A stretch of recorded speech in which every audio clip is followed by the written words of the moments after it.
Hi, this is Soul Food, and we're continuing our little mini-series in Ephesians called Who Do You Think You Are? This is the part 2 and our final part. And we were looking at the idea of how do we understand who we are in Christ, and relating it to that popular TV show called Who Do You Think You Are, where people look back over their ancestry, try and discover who they are.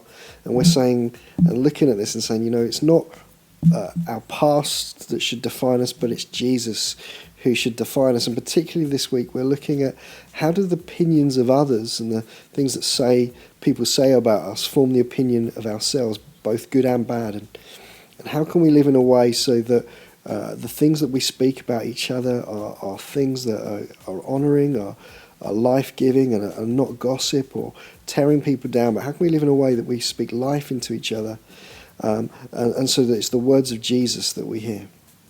So the key verse that we're looking at is Ephesians 4:1-6, and it says, "I therefore, a prisoner for the Lord, urge you to walk in a manner worthy of the calling to which you've been called, with all humility and gentleness, with patience, bearing with one another in love, eager to maintain the unity of the Spirit in the bond of peace.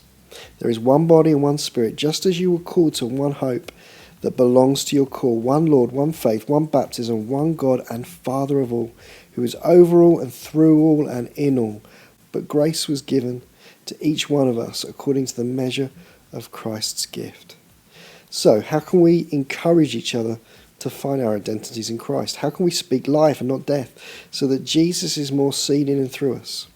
What insecurities do we need to allow to die so that we can love each other and live in oneness together?